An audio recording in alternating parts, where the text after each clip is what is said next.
I'd like to tell you about how I learned the value of handing people a microphone. Here's an interesting thing I learned about talking in recent years. You've got to hand some people a microphone. It's important. It's really, really important. I talked a bit when I was younger.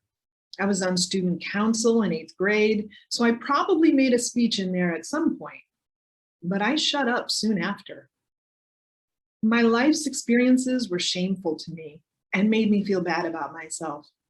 It furthered my downward spiral just thinking about it. I spent some time without a house. I was a thief with an impressive shoplifting habit for survival.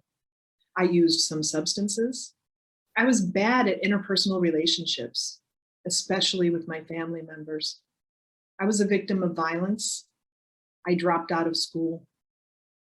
All in all, it felt like a shameful existence, and I certainly didn't want to share it with anyone. If I was ashamed of it, everyone else would be ashamed of me too. I tell myself now, I made a mistake, but I am not a mistake.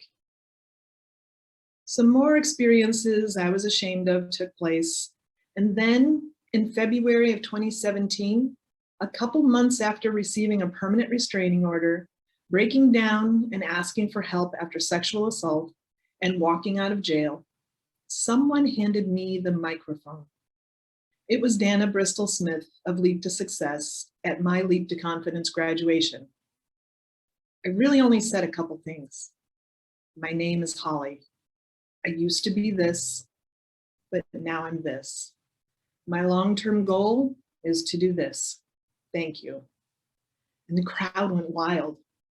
I just said those things and an audience stood and cheered. They heard what I used to be. They weren't ashamed of me. In fact, they found me and my words valuable.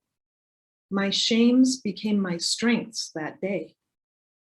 I ended up talking lots more in the year to come. I took the stand and provided testimony about something I was ashamed of. Then I gave more speeches to friends, associates, and strangers about things I wouldn't have normally told strangers. I just kept on talking, and people really wanted to listen. They'd come up after and they'd thank me. They would tell me I was strong and powerful, resilient.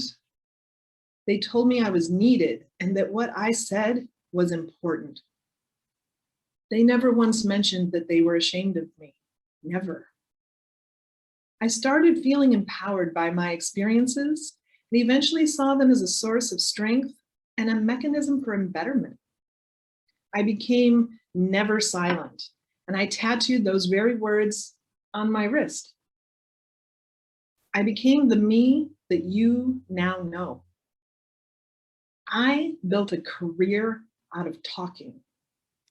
I talk openly about those once shameful experiences. I talk to other people about their life, their choices, their options, their desires, their wishes, their hopes, and their dreams. Sometimes I get up on stages and I talk to whole rooms full of people all at once. And sometimes my stage is just me and another person, and it looks more like a homeless encampment or a social services office. Sometimes it's in an emergency room, and sometimes my stage is the street. I get paid a salary to talk to people who are in crisis and experiencing homelessness. I also get paid a speaker's fee for speaking at fundraisers and to local groups of politicians, change makers, funders, and direct service providers. Sometimes I talk to city councils, to planning commissions, and even to the Board of Education. All because one day, someone handed a quiet girl a microphone and showed her she could stop being ashamed and she could instead become empowered. Now I empower other people with my words and my knowledge that I am not ashamed.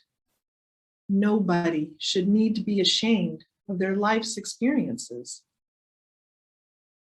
I haven't left Leap to Success. I'm always around and I stay connected.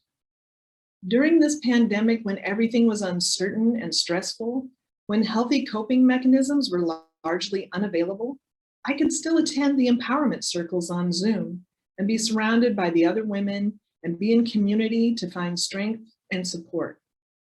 I found a little oasis of support in an otherwise unsupportive world. I am extremely thankful that that was an option to me, because at work I saw that not everybody who was struggling had an empowerment circle. Sometimes people call me the voice for the voiceless. I respond that nobody is really voiceless. You just need to hand them the microphone. I will forever hand other people the microphone, and it all began with Dana and Leap to Success.